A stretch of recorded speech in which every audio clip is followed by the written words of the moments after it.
she was like, what position do you want to push in? And I'm like, I'm pushing this baby out right now.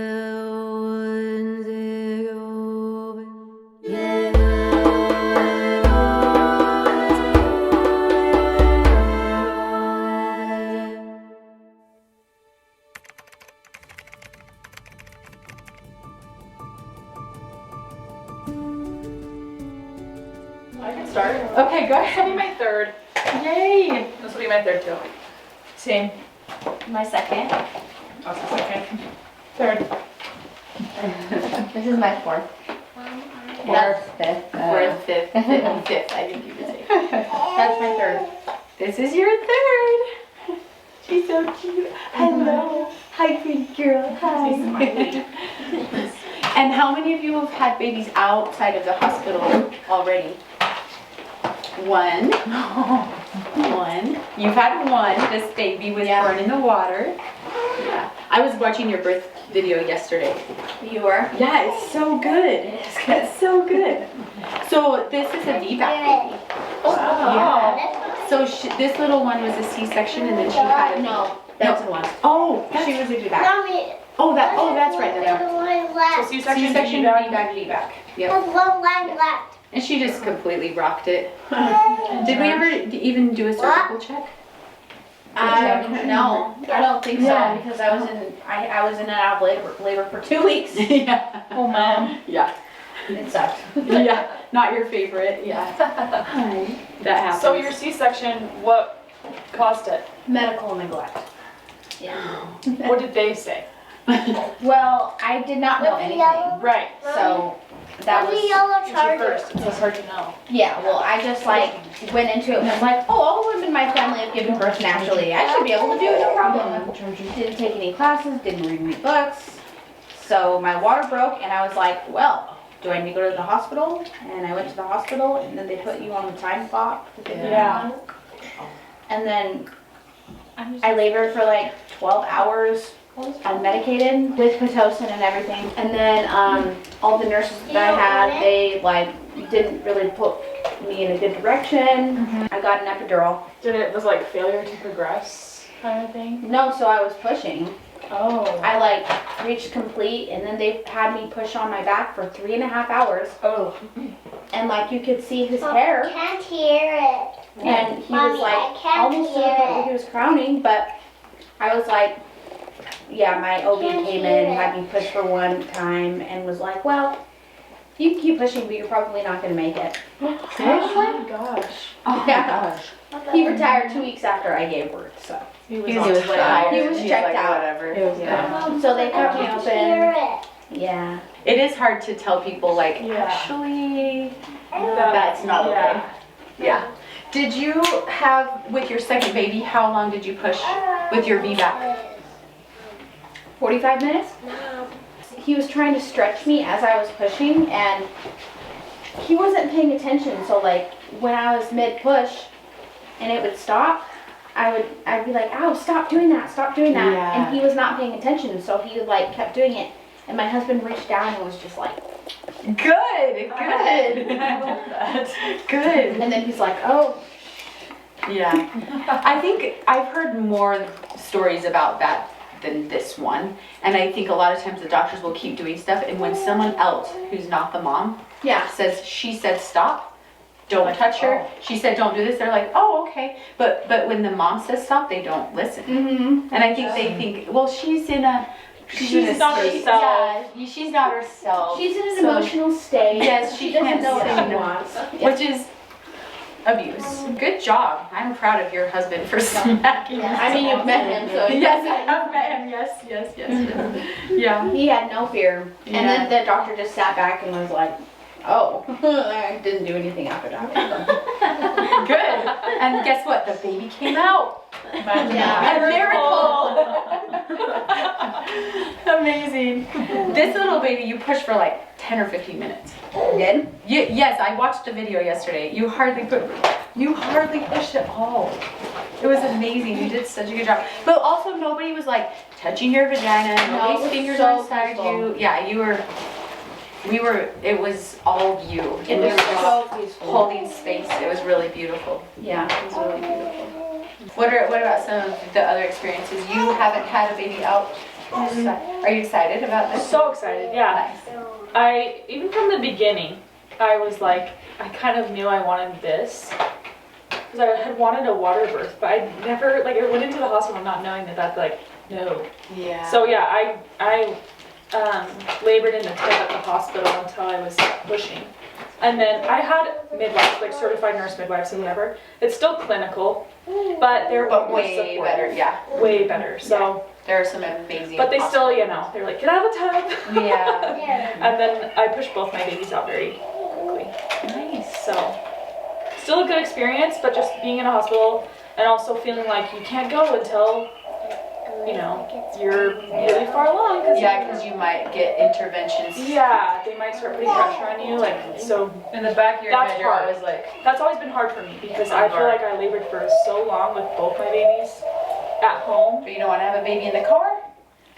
Don't want to have a baby in the car, and yeah, so and it's a long drive, like from where I live to where I was. And driving in labor. So driving in labor was pretty terrible. Yeah. And then getting there and feeling like my midwife wasn't, you know, there to see me when I got there. It was all these nurses, and they kind of look at you like, "Are you sure you don't want the epidural?" And like, You're one of those. I don't think we can put you in a, we can't put you in a room yet, so, and I'm just like, yeah, so that's all hard. It doesn't feel, it just feels like you really have to advocate for yourself to the point where it's more stressful than it is. Yeah, I am amazed that women can have an unmedicated birth in the hospital because your labor is enough.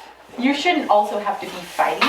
Yeah. Like, have your guard up while you're also laboring. Like, we took a birth class before I had my first, and the last section of that birth class, like, together was advocating for yourself, and like, you can say no to anything.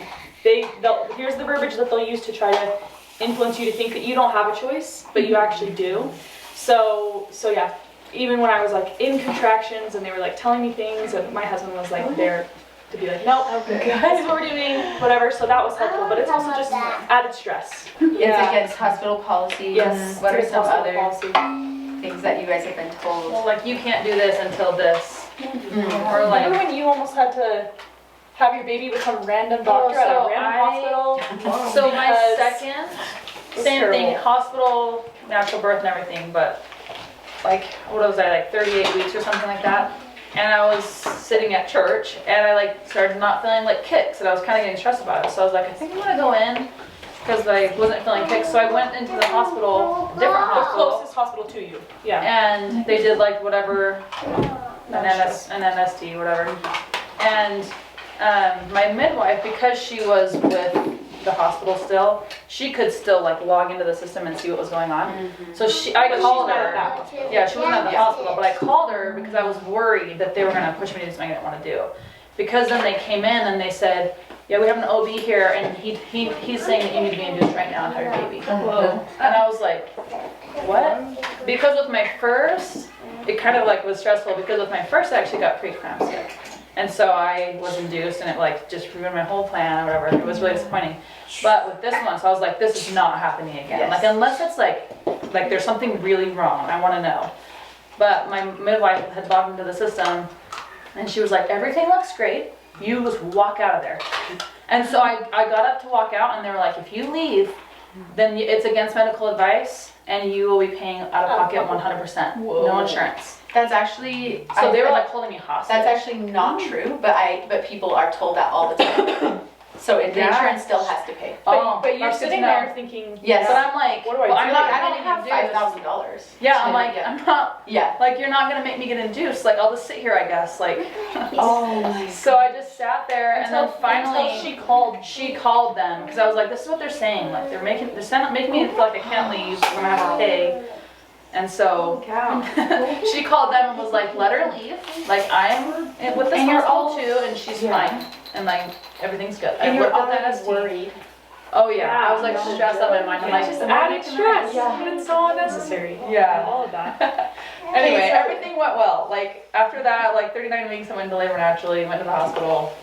It was like so, I mean, it wasn't perfect because I was at the hospital. I still felt that stress, but it was just But way magical. more positive Yeah. experience. Oh, it Sounds was- like you had a fantastic midwife. I had a really good midwife. The nurses were pretty awesome. And, Oh, good. What were they trying to say? Like, why were they trying to do that? like the NST came back like slightly abnormal, like not 100% or whatever. Like there weren't as many kids as they wanted. Board OB. It was a slow hospital. And He's that's like, what let's do a birth That's today. what my midwife said. She was like, it was at Spanish Hospital. She was like, Oh. which is It's never slower. at first, so like they want some action. This is why they're doing it. Oh my god. So Can you believe that though? Like affecting someone's life, your life Yeah. and your baby's life for the rest of your life, Yeah. just because you're like, let's do this. yeah. Okay, you two have had two babies in the hospital, and your sisters, they're sisters, and you're having your third baby. I'm so curious about how you came to the decision to have babies out of the hospital. Like, did you guys talk about it together? or- I've had a couple friends that have come here to you, and they're You've like come a long way. obsessed. Well, I'm also a nurse, you guys. So I come from conventional medicine, but I'm like pretty anti it Yeah. right now. Oh, I will be forever. Don't worry. Just until after I have my I've baby. had a few NICU nurses come here because they're like, That's not I how- know how these babies end up in the NICU, Yeah. and like I'm not all the doing that. interventions. So, I mean, my mom, she gave birth to us all naturally in the hospital, same With thing. with midwives. Midwives, So amazing. that's kind of why we did that. So we've initially. always known, like, we're doing natural, like, whatever, Yeah. unmedicated. And so, but then I think I was always nervous to, like, not be in the hospital. And then I have, like, you have your husband who has an opinion, and your husband's family who also has an opinion, and it's usually that think you're nuts. Well, and so many So- women give birth in hospitals, and you're like, it's probably fine. Like, it's not. Yeah. It's not going to be like terrible Yeah. until you kind of experience it, and it either is terrible or isn't terrible. Because you And can then- have a positive experience Yeah. in a hospital. How many of you have had a positive experience in a hospital? I mean, my Yeah, say overall like myself, several of you. Yeah, yeah. So it is possible, but it's Just doesn't feel ideal still to me. it's still Yeah. different. Yeah. It's still not the same. What's really frustrating too is when you talk to your doctor and they look at you like you're an idiot and uninformed, or they're like, oh, and you're like, because in my first, when I got induced, I was like, I will not get, I knew that I might get an epidural because of being induced. And so I was like, I have like these rules about being induced to reduce like intervention. So I'm not going to get an epidural till after 6 centimeters. I'm not going to do, I had all these things that I was like, this is how I'm going to do it. And he was like, why wait? If you're going to get the epidural, just get it. And I was like, no, this is how I want to do it because I want to make sure that I'm far enough progressed so that I don't have to have a C-section. And he just like talked to me like I was an idiot, and I was like, I'm not dumb.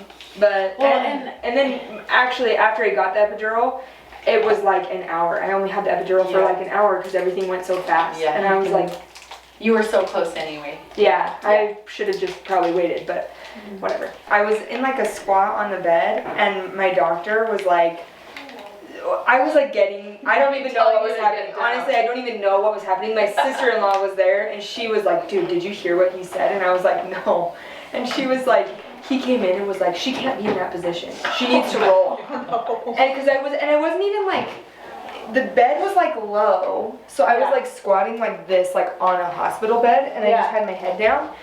And he came in and was like, she can't be like that. And I didn't even hear, so they rolled me while I'm like literally, I was already complete, I don't know what you would call that, but I was already like there, and they rolled me, and immediately I was like, because I was like, everything hurt way more, and I was literally like, what the freak is going on? Yeah, it was crazy. And then he, Did they roll you in a contraction? thank you. I don't know if it was, I honestly don't know. I don't, all of it You were sucked. just right at the end. I was Probably like, like one after the the other. whole Did experience people sucked. physically Yeah, they your body were like without moving asking me. your permission? I'm sure they asked me, and I was like, You're just out of it. I wasn't even Yeah. aware of what was Well, you're going like on. in It's zone. not. You're in the It's zone. not real permission. It's Yeah. not true permission. If you're in such a vulnerable state and you're like, I don't even I'm know what doing I'm this saying. thing. Yeah. And then they're like, we need to move you. And you're like, okay, like Yeah, that's exactly probably what it was.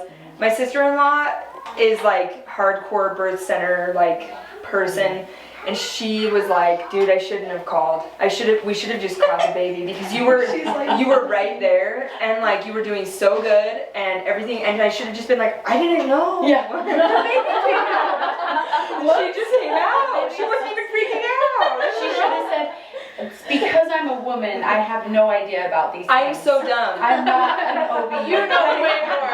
I know, literally, I have 3 kids, but I know Yeah, I know nothing nothing about about this. birth. Yeah, it's crazy. But she was like, he walked in and was like, she can't be like that. And she was like, are you serious? And the funny thing is, I thought about this afterwards, and I'm like, it makes no difference to him if I'm on my freaking, it's like literally a 180. I'm like, oh my gosh. He just wants to be able to sit He down. wants to. Yeah. Yes. He just wants it to be like how it always is. For Yeah. Well, they didn't ever learn to ever catch babies in any different positions. Well, and my nurse also, terrible. I want to not say horrible things, but she was not like, my first nurse with my first birth was like amazing. She was like, whatever you want, we'll do it, blah, blah, blah. She got all of my information. She's like, what do you want to happen? Do you have a birth plan? And my second nurse was like, hi, welcome. And then like left. And I was like, okay. And then when it actually came time for pushing, I didn't think about it because I was like in labor the whole time. Yeah. And she was like, what position do you want to push in? And I'm like, bitch, I'm pushing this baby out right now. It's happening. I was like, I don't know what you're asking me this for. I was like, on the side, I think. And I was like, Can I get a shirt? I'm gonna sell t-shirts. It's gonna be a meme. Okay, we're for sure. That's gonna go viral. We're doing it.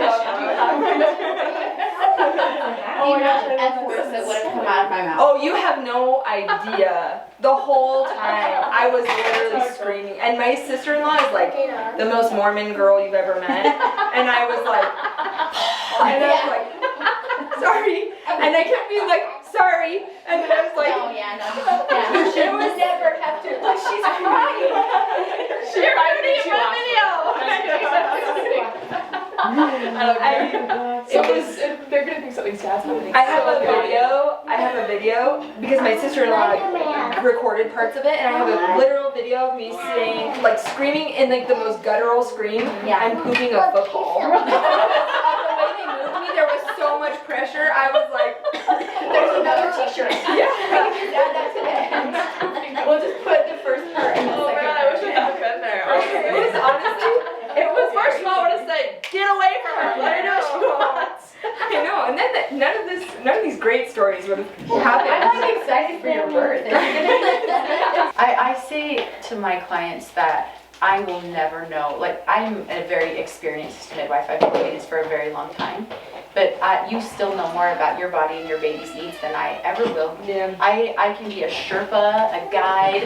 Like, I can hold your backpack sometimes for you. I can tell you, like, this path up the mountain is usually a little easier, but you might be like, something's telling me I need to go over this rock. I know it's hard, but something's telling. And then I trust that, you know, because you have these instincts for your baby and your body and your pregnancy that I don't have. I do have instincts for my clients, but I'm not the mother, you know? So it frustrates me so. I've heard so many women say, my provider said, you don't know anything. I've been doing this way longer than you. Trust me, I'm the expert. Yeah. But you're the expert. You're the expert. And I know so many women that like comforts them to be like, To have someone else be in control. and be like, okay, totally. I trust you. I don't have to think about this Nobody anymore. hires Because they don't me. trust themselves. Yeah. No one who doesn't trust, no one hires me who like is like, please save me and do everything for me. Sometimes, you know, I do have clients who have fears and worries and they get nervous about things, but most of my clients are like, I got this. I want you to be there. Like, I want you to love me and support me through this, and I'm a little bit afraid of this thing and this thing, but like, I don't want you to save me. I want you to empower me. Can I say something? Yes, please. The biggest reason, like, I'm such a believer in this, but the biggest reason was a post, I've shared this with you before, but a post that you posted, and it was about when the baby was born, how you just let it, like, you just be quiet, and I'm gonna get emotional, and you let it be like a spiritual experience, because you've all given birth, like it's a miracle, you know, it's very special. And I feel like in the hospital, like it's great there too, like you can have great experience, and I did, but you kind of miss that part where it's like, this is really, it's like once in a lifetime, you only get to this a few times if you're lucky, and it's so special, and it's so magical. And like, just to live in that moment is so special. And so like, I haven't experienced that fully, because they do kind of jump on your baby, and you know, you have to fight for the baby, and All these people come in. don't touch the baby. But Even if you tell them to, I want to hold the baby right after. Like immediately, I want to, they're like, Still doing stuff she's on your- struggling to breathe. They told me that with both my babies, and I was like, Well, when you never have seen what happens when you let go yeah. and don't touch a baby, You don't then know. you're terrified. Yeah. So babies do take a minute. They do take a second. I was watching this little one's birth video, and she was like, needed a minute, but Miranda rubbed her, she talked to her, she knew exactly what to do. Yeah. So Ivy and I, we just stood there, and we just watched her, and we just kept watching her and watching her. And in the neonatal resuscitation program, which everybody takes, it's made by the American Academy of Pediatrics. So all the OBs are required to take it, all the nurses are required to take it. It says in that very medical text that babies can take up to 1 minute before they take their first breath, but nobody gives the babies that minute. Every once in a while a baby will come out and it's just like white and floppy, and you're like, we're not giving this baby a minute. Yeah. But that's extremely rare, extremely rare. If a mom is sick, or if there's some other issues, or if a mom's really early, that's a whole different story. Right. But if a mom's at term, she's been generally healthy through her whole pregnancy, and that baby has been doing well throughout labor, it's meant to come out, and it needs a moment. Like this baby, this is its first moment on the planet. The first time that it's ever had to breathe air, the first time it's never been in water. It's a shocking moment for a baby. And when we come at it in that shocking moment and start attacking it, and we were talking about this earlier, how you asked for your baby to not be rubbed, and they were rubbed, and they just, and she was like, shaken baby syndrome, oh my gosh, like this is intense. It's hard to watch their videos because it says like the nurses and everything's like all over them. Like, they're such gentle little babies. Like, Yeah, a lot calm of down, times these please. babies are screaming, Yeah. and their tone is amazing, and their color is amazing, and they still do that. You're like, the baby's fine, that baby's fine. I had a client send me a video. She needed to be transferred to the hospital, and so she sent me her video of her birth, and she said they gave my baby an APGAR score of a 5 and took my baby away. And we looked at the Did you APGAR, watch the video? Like, that's a 9. 2 for this. That baby is a 9. Like there is no issues with this baby. But it was a really good excuse to take the baby away. And I've seen people, I saw someone where I went with a mom on a hospital transfer, and she had done so well, and that there was a midwife we met, and she was amazing, wonderful. We worked together. It was fantastic. It was a beautiful hospital birth. But the nurse, the baby nurse, kind of ruined the whole thing. The mom had worked for like 3 days to get this baby here. The baby finally came, the baby was in her arms, great tone, crying, just fantastic. And the nurse came over and put the stethoscope on the baby. Can I touch you? Yeah. For like this long. And then went like that. Your baby's heart rate isn't good. And I was like, you can't even establish a heart rate like That you quickly. need to. 1 second? Yeah, you can't. You have to listen for at least 6 seconds to like count your, this that's the nurse, right? To count your heartbeat. And she's like, I just need to take it. And she took the baby, did not do one thing to do with its breathing, weighed and measured it, did all the stuff from her checklist, and took the baby back. And I was like, you just wanted to check it off your list. Oh my god. That baby was fine. It was so frustrating. It was so It's frustrating. ridiculous. Yeah. I feel like my son definitely would have been taken away from me after he was born if I had been in the hospital. Because he took a while to start breathing, but my midwife just let me hold him, and I was sitting in the birth tub, and I was just holding him. But then it did get past the point where he should have been breathing. And so But then they did- still didn't take him. Yeah. They were like suctioning stuff out of his throat As as I you were was still holding him. And then that didn't work, and so then they did get to the point where they like had this little floating thing that they brought to me in the birth tub and laid him on there right in front of me So they that didn't could cut do the cord. CPR They didn't right cut- in there. No, they didn't cut the cord. They kept him right there in front of me, even though they had to do CPR and stuff on him. And they waited until they had to take him, Yeah. and still he was right there. So Yeah. So they gave him that chance. yeah.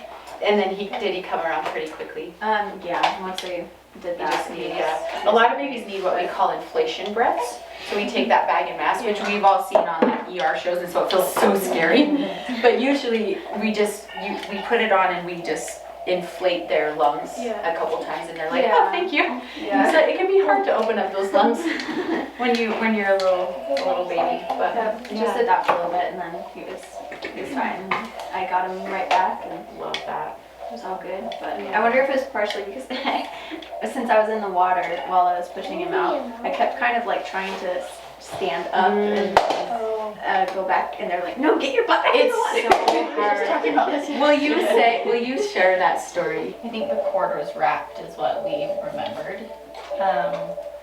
And she was delivering her own baby, so she kind of like got him out, but he was wrapped, so she got him kind of out, but then he was kind of stuck because the cord was too short. So she kind of like put him back down to get the cord off, and then we had our We were like, no, don't put it back in. we almost put it like into her mouth. Like, oh, I So can get he the had cord off that and reflex just put him back breathe, in water to a little breathe, bit, and yeah. then you're putting them in So water. he had But already if they taken stay a under breath. the whole time, Yes. then yeah. They'll never And take a breath. you know, you've probably all seen videos where people keep the baby under the water for a while. Yeah. Dolphins are mammals. We were talking about this yesterday. Dolphins are mammals. They don't keep their babies under the water. When the baby comes out, the dolphin mommy will push her baby to the surface immediately to take a breath. So I think it's really important to very gently bring the baby up and out of the water and not leave the baby in the water. But yeah, I think her instinct was like, oh, it's so short that in order to have some slack to unwrap it, I need to put the baby back down. And she had just done really hard work, you know? for like days. Yeah. And she did such a good job. So it was okay. We just needed to clear some of that fluid. But yeah, that's why we tell moms, if you're gonna give birth in the water, you gotta keep your bum in the water till the whole baby comes I out. told me that beforehand, so I didn't. Oh, They were telling yeah. me that in the moment, and I was like, what? I feel like my body needs to Needs get to up. stand, Like, yes. why do I have to stay down? It's really hard for me to stay down. So if I had known that, I feel like that would have. I would just. Or the head can be born in the water, and then you can stand up, but you can't go back in the water until the whole baby's out and here. And Yeah, I was just like yeah. barely. My hands were down, and I just kept having to straighten my legs. But it was just far enough that I think I was coming out of the water, maybe. But Yeah. I was born by C-section, and I was born 3 weeks early, and I wasn't ready. The doctor wanted to try this new procedure he had heard of called C-section. I'm old enough that the C-section rate when I was born was 7%. oh wow. Do you guys know what it is right now? It's like 30. Yeah, it's around 33. In some places it's up to 60, 40 and 60, yeah.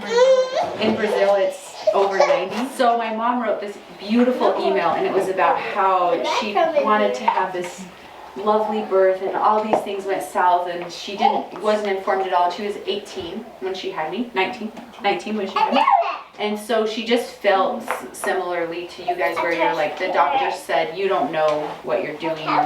And he had learned this new thing. He cut her, she just told us her story the other day, above her belly button and all the way down, cut her muscles in half, and she had to get them repaired years later. Oh man. And she was so sad. She was so sad. And she tried breastfeeding, but nobody was supporting her. And we know that women who have C-sections, that breastfeeding can be a little more challenging because of some physiological things that happen. And she had zero support, and so she ended up breastfeeding for like 2 weeks and then just started formula feeding. And she was just devastated. She was like, this was not my plan. Why did this happen? And then she wrote in the story how much she bonded with me and loved me, even though those hard things happened. And I feel like I had such a great childhood. I have the best relationship with my mom because she loved me. And I feel like I wouldn't be doing this work if I wasn't born by C-section. So that was my birth story, and that was the birth story that I was speaking about. I don't think any of you would be here without my birth story. So it was hard, and I feel cold all the time, and I think, does that have something to do with me being taken in a cold place and put in a cold room without my mom, you know? Well, when the baby's born, it like activates their whole spine, and that's all circulation. So I think there are some things that happen. Yeah, like I can tell there's some things from not being breastfed for sure, you know? Yeah. But I'm also so grateful that my mom sacrificed her body for me to live my purpose. And I know that's such a hard thing to hear, but as moms, like, I think it's okay. Yeah, I think it's okay for our kids to have hard things happen. And for them to know that we're gonna love them through it no matter what. So even though you guys are, you're like, I hated when they were like manhandling my baby, your baby knows you love her, and we're so resilient. We're such resilient beings as humans. It definitely makes it like, I am just super excited for birth this time. Like, I know it'll be hard and like those things and stuff, but I'm just really excited. Like, I think about being in contractions and then being like really intense and stuff. I'm like, that will be so exciting. Like, it's fun to think about and exciting. So yeah. It is a rite of passage. Yeah. So it's not easy. Yeah. It's not meant to be easy. No Yeah. rite of passage is, right? Yeah. So if you can embrace the pain as a portal to the divine, a portal to your inner strength, then it becomes this thing where you're like, I'm excited to do this really hard thing. And like with all my health stuff, I have to do that a lot too with like other stuff I'm Yes. dealing with. So like, I feel like I've had a lot of practice of like, okay, this is a really brutal, miserable thing that's happening, but I know like what's coming on the other end of like working through this. So My mom also gave birth naturally to all her kids, and so I always was like, oh, I'm gonna do that. And I actually really wanted to do a birth center, my first child, but I was like way scared because I was like, I don't really know anybody that's done that, and I was like, and yeah, there's just you can find horror stories about anything. So I was like, you really can. I'll probably just do a hospital. Well, I've had people horror say stories things are to me forefront of everybody's minds. Yeah. Well, people will say something like, oh, I heard of a baby in some other state that died in a home birth, and I'm like, do you know how many babies died in the hospital last month? Like, Yeah. Why doesn't anyone ever say, when you're like, I'm giving birth in the hospital, no one goes, I heard of a baby who died in the hospital, It's why so are you birthing that? It's crazy. It's just like you can write off so many like medical neglect things that maybe cause death or NICU babies or whatever. I think you can write it all off because they're like, well, they did everything they could. Everything that was They did everything. Everything was available. And these irresponsible people that took this like midwife that didn't know what she was doing and like. It's just crazy, and so I'm like, I obviously view that comes down to like finding a midwife that knows what they're doing. And it's just wild to think about like. Yeah, I mean there are good and bad providers in every single profession. It's not just like, oh, midwives are probably bad. Yeah. It's everybody. Yeah. And like their level of education and care Yeah. for a patient. And I'm not the right midwife for everyone, Yeah. and other midwives aren't the right midwife for everyone. And I tell people that, like I say, let's meet and see if we're a good fit. Yeah. And if we're not a good fit, then another midwife might serve you better. But I think that we've had a fair amount of hemorrhages, right? Would you say? And like, you want to talk about that? A lot of times we'll have to use Pitocin. Not every time, we can use herbs a lot of times. But I feel like because she's licensed and she can administer Pitocin, people come to her for their hemorrhage. Yeah, I noticed there'll be other midwives that are unlicensed and they're like, I haven't had a hemorrhage in years. And I'm like, why do we keep getting that? Yeah. She loves it. Yeah, so I do feel like women are led to their, not that you guys are all like, am I gonna No. But women are led to their right provider. You know, their provider who has the skills to serve them in whatever they need. And for some midwives who are brilliant at shoulder dystocia, or other midwives who maybe aren't as knowledgeable yet, and so they get like maybe more of the teaching easier births, you know, where they're learning, but it's not like, you know, anything crazy, you know. So, but I mean, we've transferred 2 people to the hospital in the last 2 years. So it's From hemorrhaging? No, from other things. It was. So even when we manage a hemorrhage, like we had one. Oh yeah, they've all been managed. Yeah, she was hemorrhaging, and we were very calm. And the dad had the camera on, and he didn't. He had turned the camera on to just film her bonding with the newborn, and she started bleeding. And then I said, we're we're working on a few things because you're bleeding a little more than we'd like. And she looked up at me and she said, am I gonna die? Aww. And Ivy and I both said, no, we've got this. Like we are so good at this. You're doing so well. And then you say how you kind of talked her through everything. Well, so I was holding her uterus. So I was like, I think we were talking to her husband out in the hallway. He just wanted to make sure everything was okay. So I was in there with her. She's like, am I okay? I said, yes, you're okay. We have this all under control. You're doing fine. Your pulse is fine. Your blood pressure is fine. Your bleeding has slowed. We can give you an IV. We can do this. We can do this. We have so many more options. But right now, like, we don't even need to do any of that. You're completely safe. You're okay. And she does. Yeah, the interesting thing is that we watched the video later, and you can't tell that there was a complication. That's because we're just so gentle.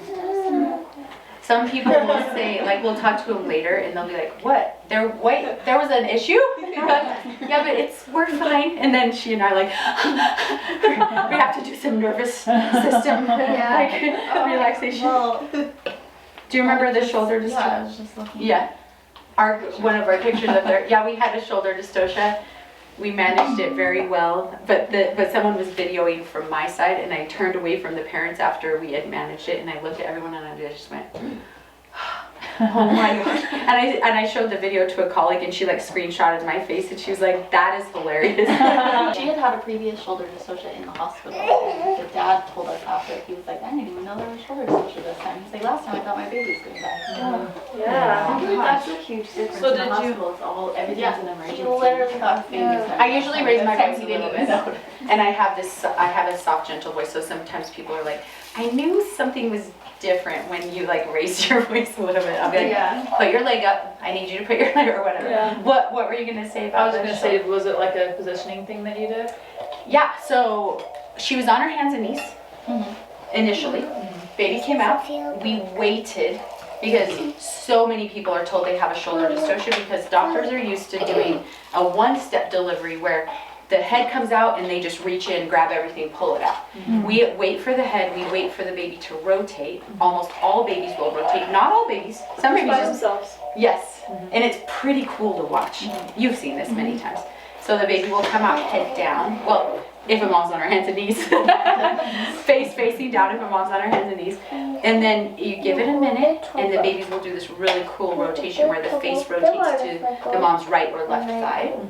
And then that kind of aligns the shoulders with the wider diameter of the pelvis going north to south if mom's on her hands and knees. And then, which is anterior, posterior, you know this as a nurse. And then the baby usually will slide right out. But sometimes that rotation of the shoulders doesn't happen all the way, and so a baby will get stuck somewhere on the pelvis, usually the anterior shoulder, so the shoulder at the front. If a mom's on her hands and knees, that's why I'm doing it down here. And so then a lot of times the moms can, with positioning, the baby will rotate and come out, but sometimes we have to go in and get the baby. And this one, we had her put her leg up, and then I just hooked my finger behind the baby's arm and just kind of rotated it inward, and then she pushed in the baby. And he came out screaming. He was fine. He was great. But we gave it 2 minutes. We gave him 2 minutes. His head was out for 2 minutes. But we did that on purpose. That's fun. But you guys should try that where you're like, in the video you can see me, I look at Yeah, like that's the longest 2 minutes of my life. in the video you can see me looking at Abby, I'm like, time. She's like, 30 seconds. I'm like, that's it? So then I'm waiting longer. She's kind of wiggling, jiggling, doing How many positions. contractions happen So in that sometimes period? the body won't have a contraction because it's like the baby's out. And the uterus, the head's out, so the uterus is not quite like all the way up to the baby's bump. Okay. So, but we usually try to wait for a contraction, or we try to make one happen. So if we rub the mom's belly, a contraction will happen. So we did that, and she had a contraction, and nothing happened. So usually 1 to 3 contractions. Yeah. So then I just had to hook. He was 9 pounds. Yeah. He was hard to get The out. one I had in October was over 9 pounds. Yeah, I Well, had don't one know about also. the shoulder dystocia. He was like this. Oh, That was, we call that, Stuck on his hand. we call that double nickel hands. You guys, I'm gonna start taking you out for your individual prenatals.